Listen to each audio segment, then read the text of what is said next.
ngan gi teew na Djibril Diakhaté lay wuyoo ñu ngi lay nuyu. lay fay soxna Faty.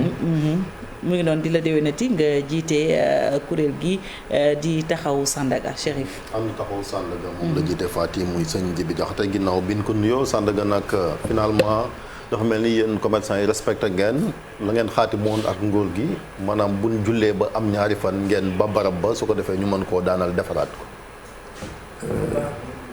ñu sant yàlla bu baax a wax alhamdulilahi rabbil alamin ginnaaw buñ sant yàlla sant sang bu tedd bi muhammad rasulullahi sallallahu alayhi wa sallam sant sunuy waajur sant sunuy sëriñ di jaale askan bi ñi fi jóge yëpp ci weer yi di ñaan yàlla ñu xippee àjjana te yàlla musal ñu fi des ba ñu mën a bokk ci xaaj bi jëm déwén yàlla na ko yàlla def may nuyu plateau bi yëpp soxna Faty Chérif maa ngi jégalu woo nga ma ba tey mais xat-xat ji la barke ma lay nuyu bu jaay di sant yàlla bu baax a baax dama jiital alhamdulilahi rabbil alamina parce que booy sàkku dara ay ati at ba mu yegg si il faut nga sant sunu borom parce que mbiru Sandaga presque ay redit rek la ñëpp xam nañu histoire am yàgg na 2013 la woon ba mu lakkee bon circonstances yi peut-être duñ ci dugg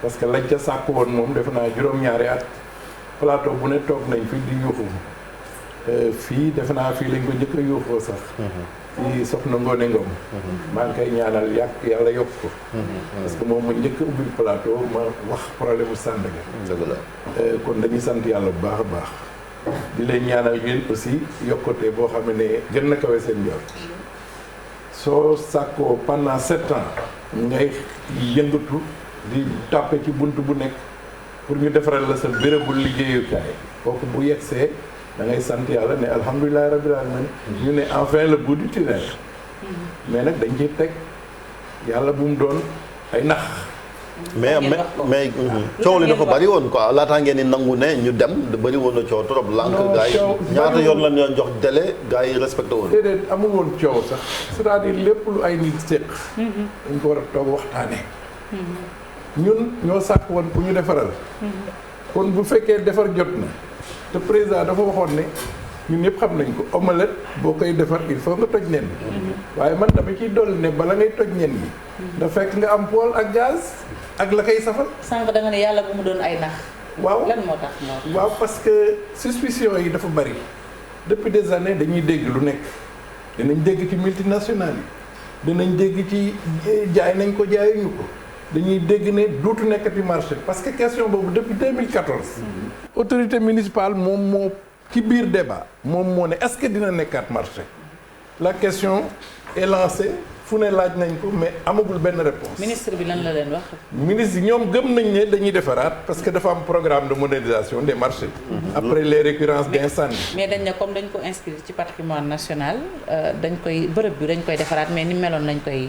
waaw normalement bu fekkee suivre nañu li nga xam ne moom la patrimoine bâti def. kenn waru ko détruire dañ ko war a restructurer. waaw defaraat ko. maanaam réhabiliter waaw dañ ko war a réhabiliter. ndeysaan su ma xoolee sama yaram day daw sax. parce que j'ai fait plus de 50 ans ici. waaw fii laa yaroo fii laa màggee fii laa ndàmpe. aujourd'hui après 50 ans on me dit de quitter ces lieux. doguma la mais image yi ko xool bokkul ak Sandaga bi ñu mujjee rasé. d'accord Sandaga sax peut-être c'est toute une histoire mais peut-être ñàkk entretien rek moo waral mu toll fii parce que bien que âgé na am na fi ay morom yu fi nekk. mais lan moo ci responsabilité yéen ñi ko occupé woon parce que ñun def nañ fa barkaa ngi ni toog def nañ fa reportage même avant muy tàng mais boo daa wax gisoon nañ commencé fissure yeeg yooyu mais commerçant yi bëgguñ woon génn fa boo waxee ñu naan ay ciment américain la ak du gaaw a daanoog yooyu. xam nga ko am sa kër vraiment soo toogee 2 ans 3 ans da nga koy entretenir mais bu fekkee marché yi communes yi ko yoree duñ ko entretenir il ne soucie que de récolter de l'argent kooku marché boobu du mën a baax après ñun amuñu woon droit même jënd saako ciment pour raax dara la wax ñu ne la ñoom ñoo ko war a defar kon ñun mënuñu ci woon am benn droit boo xam ne dinañu permettre du dara yàqoo ñu defar ko. Ensuite communes yi presque encombrement marché yëpp ñoom ñoo koy créer pour engrainer des recettes loolu la demee. léegi ñaata commerçant ñoo impacté ak ñoo war a dem champ de course buñ daanelee lii tey. war nañ mat 300 et quelques. mais ministre bi nee na plus de 325 kii nañu pour jël seen ay caabi dem champ de course. non fi ñu toll kañ moom waxtaan nañu toog nañ ci taabal ji loolu lañ doon bañ def nañ ko ñun nañu engagement et on les respecte engagement yi ñu jëloon depuis 3 ou 4 jours nit ñaa ngi jël sensibiliser nañ leen ba ñu jëm ba enregistré wu ba ñu jox leen seen i numéro cantine ba ñu ngi jël seen i bagage peut-être am na tuuti précipitation parce que ministre bi préfet bi dafa anticiper ci li nga xam ne mooy date butoir bi parce que ñun bi ñuy signé ak ñoom engagement dañ ñëwoon 5 jours après la tabaski mais ministre bi mu ñëwee ci euphorie yi mbooloo bi daf ne non du ma leen may 5 jours 2 jours la ministre de l'Intérieur waaw ku ci dem daal yóbbaale sa bagage bon on a été négocié pour que nit ñi au moins ñu mën a jël seen bagage tranquillement bon peut-être aujourd'hui tey parce que dilatoire bi dafa yàgg nag. doo dàq bi seen diggante nguur gi moo tax il fallait que mu am fermeté. il faut mu yàgg parce que bétail nekkuñu fa du dara ay nit a fa nekk di daan seen doole. boo leen fa bëgg a jëlee da nga leen di wutal feneen d'abord. loolu moo yàggal affaire bi ñoom ñoo amul woon site de recasement. léegi bi ñu amee site de recasement.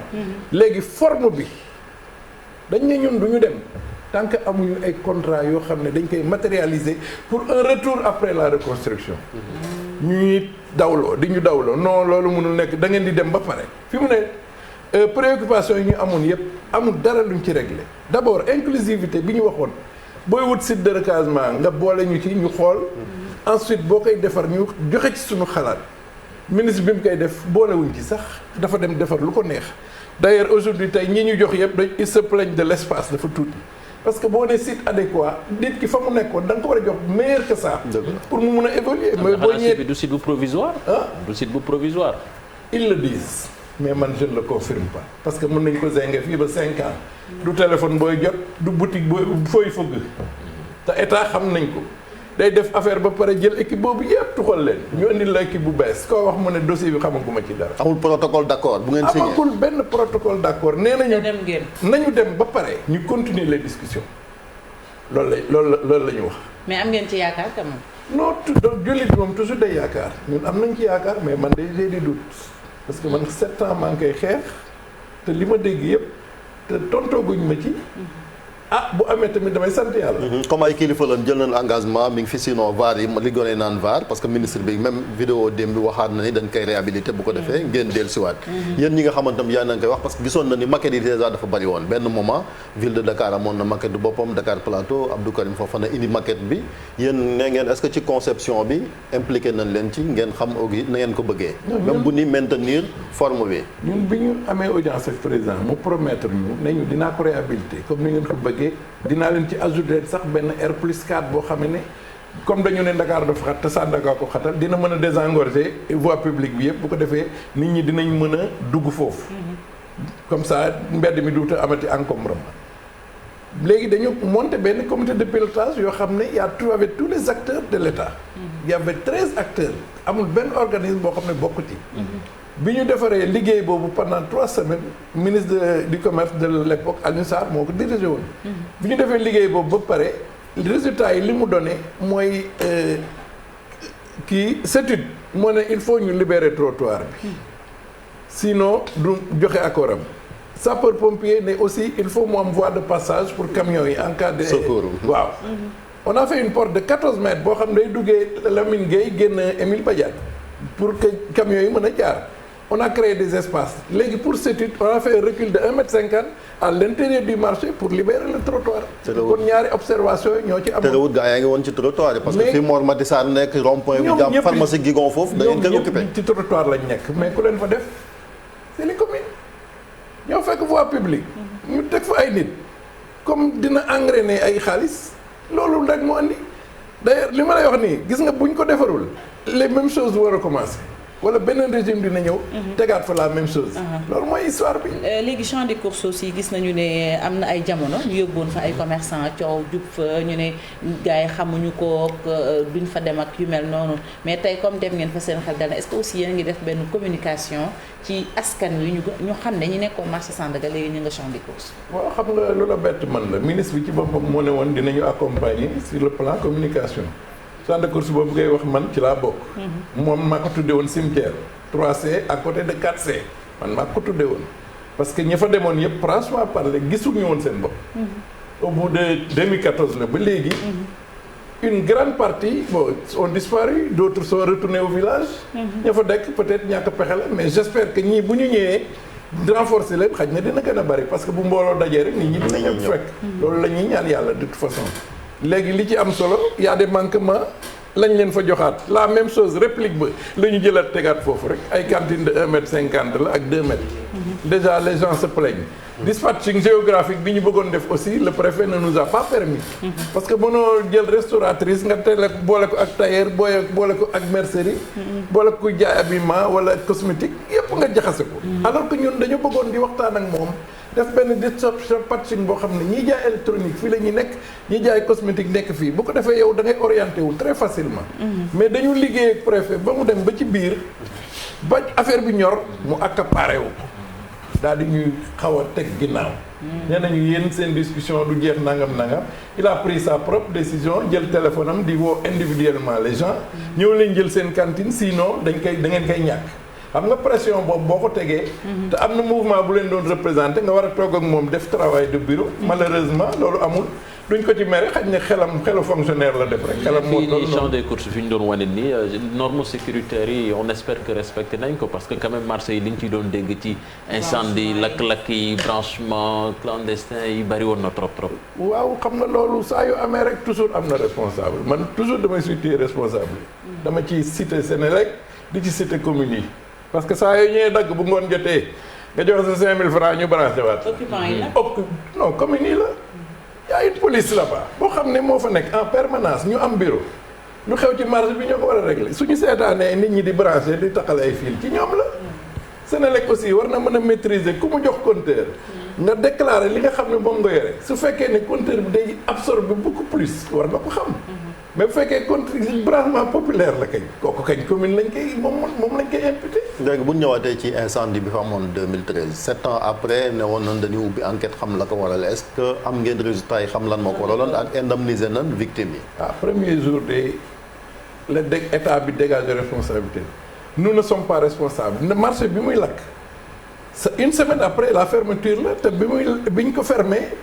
préfet de l'époque moom ne maa koy sécuriser def fa un cordon de 60 policiers ñu nekk foofu di surveiller kii yi après ñi mën a génne seen bagage mu génne ko ñi am matériel lourd dañu leen ne xaar leen ba ñu am site de recasement bu ko defee da ngeen koy jël rek yóbbu bon par la suite ci la incendie bi am donc ñoom ñoo doon sécuriser seen loxo la lakke kooku amul lu ñuy laam-laamee état mooy responsable wala déet mais état dafa dégager responsabilité boobu ba léegi amul. fu ñu yóbbu ko ci yoon ak non defoon nañu enquête enregistré ku nekk mais dafa naax saay parce que 7 ans après bu fekkee nit ki dafa am alalam liggéey ko pendant 50 ans jéyee am ci te yow yaay responsable nangu woo ko nekk mais dimbalewuloo ko ci dara benn sagaru 10 millions lañ ñu jox 10 millions l'argent de la discorde. ku nekk 2 millions. non Sandaga yëpp. Sandaga yëpp 10 millions. 10 millions lañ ñu jox mooy ma tudde ko l'argent de la discorde parce que ba léegi mi ngi fa. mënuñu ko séddoo parce que tout le monde dit que ci laa bokk parce que c'était pour ñi nga xam ne ils ont subi les sinistrés ñoo ko moomoon mais tout le monde dit aujourd'hui que ci laa bokk léegi nag ñu ne nañ ko bàyyi foofu bu ñu amee loo xam ne lu commun lu ñuy defar ñu defar ko loolu la demee. parce que yow moom ñu maintenir forme marché bi lu la tenir à cœur la gis naa nga def ci benn texte sax Sandaga.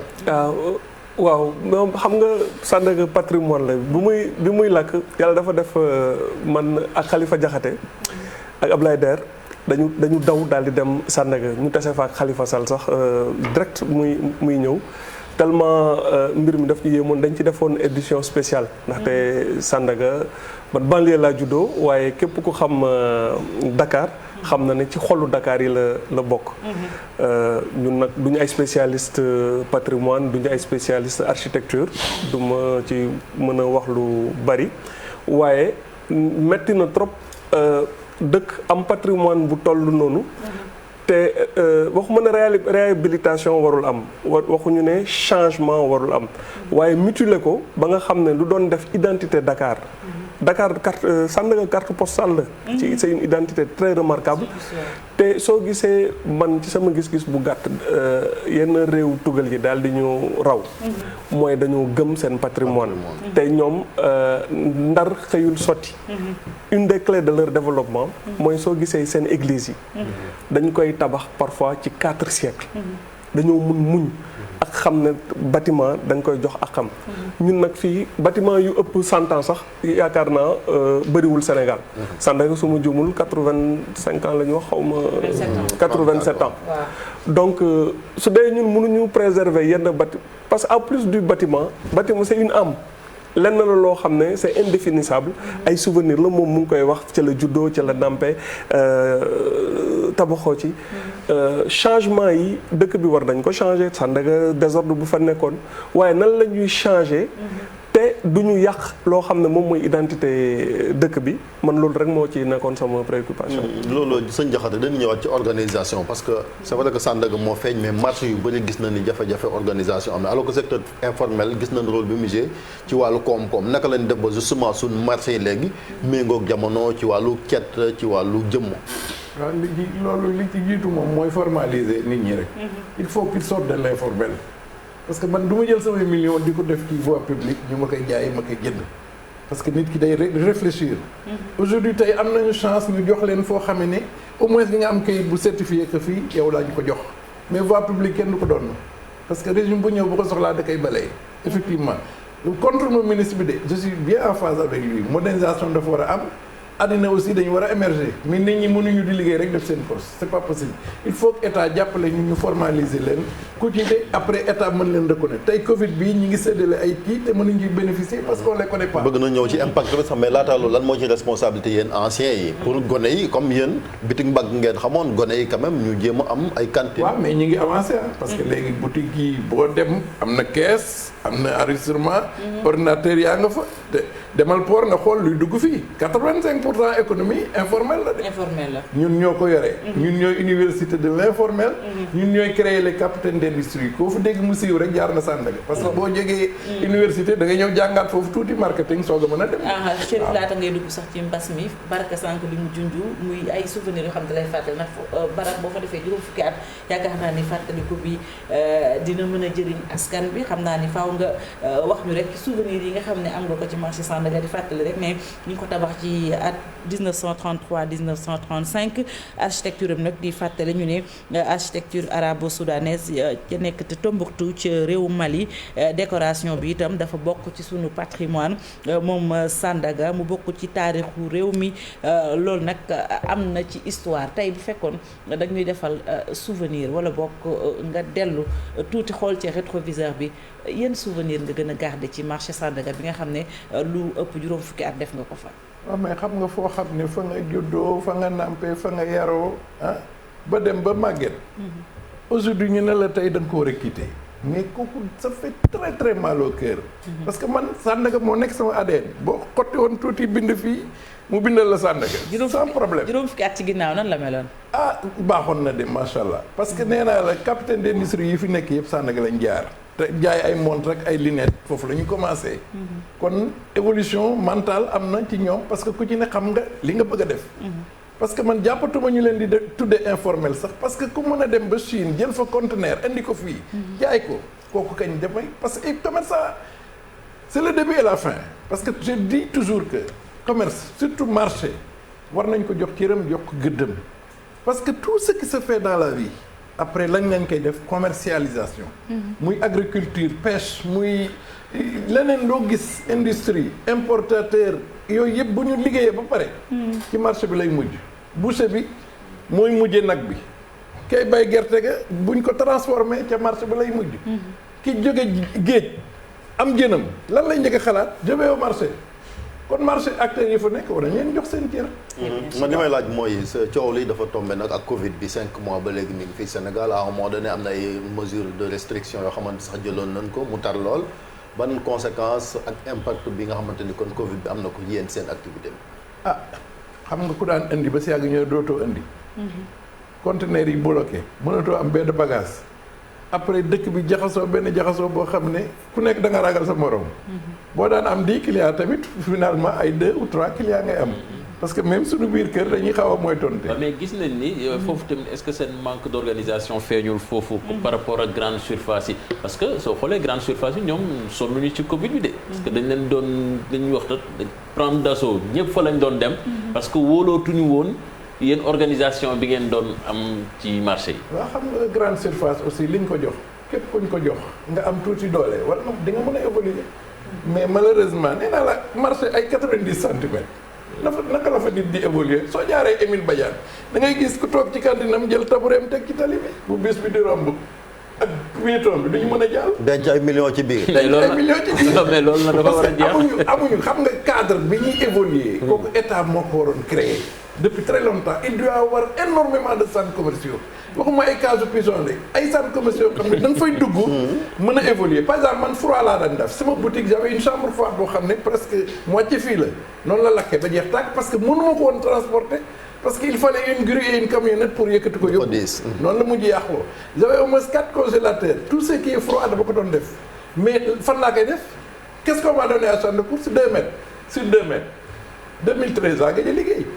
2013 samay activité ci la plombé lañ ma fa jox ma nga fay tege je ne sais pas quoi faire parce que espace rek lañ ma jox su fekkee sama bien yëpp dafa lakk ak samay morom ñu jox la espace kese ah tout le monde sait que Sénégal dimbal amu fi peut-être boo deewee rek ñu teg nag mais bu fekkee da nga soxla ko la financer pour nga liggéey c'est difficile parce que ñun état moo ñu waroon jàppale parce que état mooy responsable incendie ba ñu wax ko ñu bañ ko wax moi je le dis toujours au moins waroon nañu gestu comme defoon nañu recensement ba xam ñi fa yàqule au moins ñu compenser leen mais depuis loolu kenn waxaatu ci ñun nag ilaa yow mi dinañ koy réclamer man de pas ji bi jaxate dama koy réclamer jusqu'à la fin des temps la yoreel waaw te dinaa leen xoolee nañ ñoo yàq sama alal mais mun leen a ànd seen biir yéen mun leen a ànd seen biir ngir ngeen defar ay centres commerciaux yoo xamante ni yéen a koy moomal seen bopp muy loo xamante ni ci privé bi la comme ni ko nasaraan yi di defee fii di leen concurrencer jël presque part du marché yëpp loolu bëgg nañ ko souhaité nañ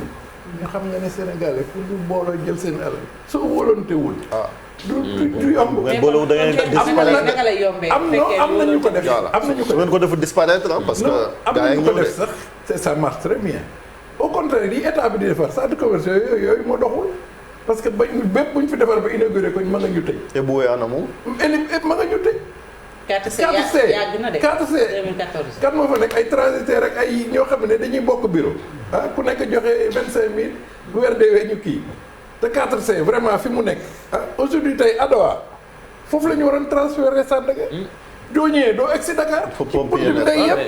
mais nag foog ngeen réinventé wu parce que fi mu nekk nii nit ñi dañ ko wax mën la Auchan exclusif yooyu daal la ñu tàmm. li xew tey dina tax nit ñi jàngataat bu baax a baax. xool xam ne jamono day dox. jamono day dox te dañu war a évoluer. président bu demee ba génne benn programme de modernisation de marché de 85 milliards. Sandaga am chance nekkoon ci l'an 1 ci la ñu toll tey. donc phase baa ngi dem ni mu dem processus bi mu ngi jaar normal. ñun dañuy ñaan nag autorité engagement ñun ay responsable lañu. moo tax déggoo fi benn bruit déggoo fi benn coow Sandaga n'a jamais fait de bruit. mënoon nañu tàngal comme ñëpp.